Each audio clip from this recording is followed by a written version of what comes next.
Let's find the cosecant inverse of the number -2 times the square root of 3 over 3. Well, we want to use something that we saw in note 166. Notice that the x value that we're evaluating the cosecant inverse at is -2 square root of 3 over 3. And if you put it through the calculator, that's about -1.1547. So that implies that the absolute value of this x is greater than or equal to 1. Thus, because of note 166, we are able to say that the cosecant inverse of this -2 square root of 3 over 3 is the same as, equal to sine inverse of the reciprocal, -3 over 2 square root of 3. Okay, now you cannot say that unless you do the checking first. We had to first check and make sure that the absolute value of x was greater than or equal to 1. Okay, so what are we going to do with that? Let's state what we're going to do. We are seeking, what are we looking for? The cosecant inverse. We seek real number y, an element of the closed interval from -π/2 to +π/2, which is, by the way, the range of sine inverse. Let's actually sketch that. Let's sketch that -π/2 to π/2. Okay, π/2 is up at the top, -π/2 is at the bottom. So we're talking about quadrants 1 and 4. 1, 2, 3, 4. Let's shade the quadrants between -π/2 and π/2. We're talking about these two quadrants. We're not sure which one, but it's somewhere within these two quadrants. That's what we're looking for, that y value. But what does the y value do? It's such that the sine of this y is equal to the -3 over 2 square root of 3. It's -3 over 2 square root of 3. You need to remember that. The sine is equal to a negative. The sine is equal to a negative. Well, I know something about 3 over 2 square root of 3. I've got this 30, 60, 90 triangle. It's got π/3, π/6, and π/2. It's got 1, 2 square root of 3.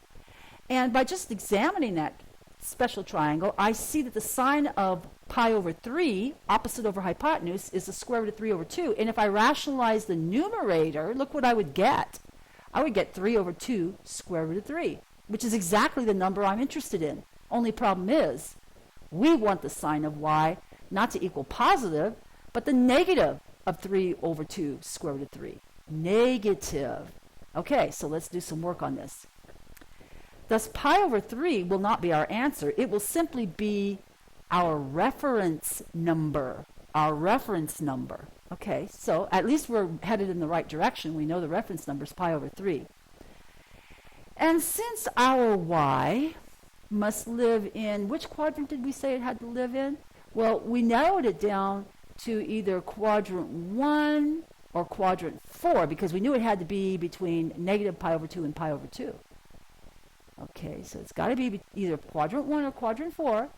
We also need the sine function to be negative. We just said that earlier. It has to be negative. So which quadrant does that put us in?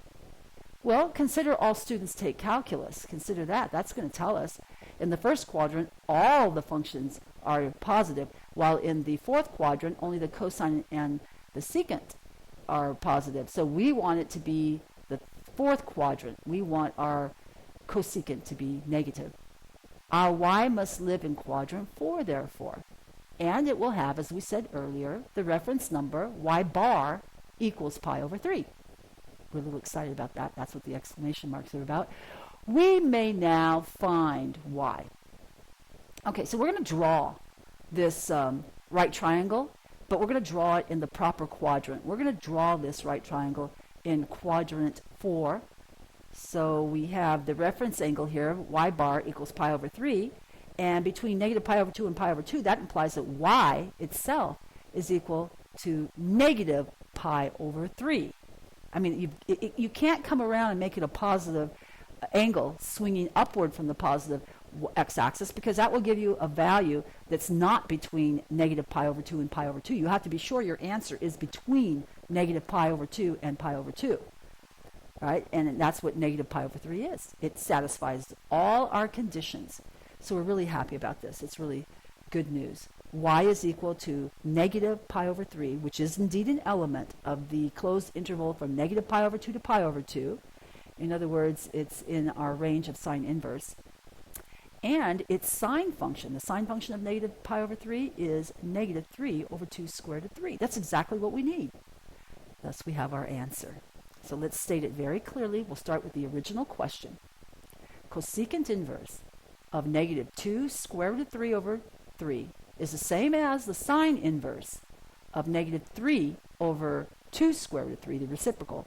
And we found that answer to be negative pi over 3.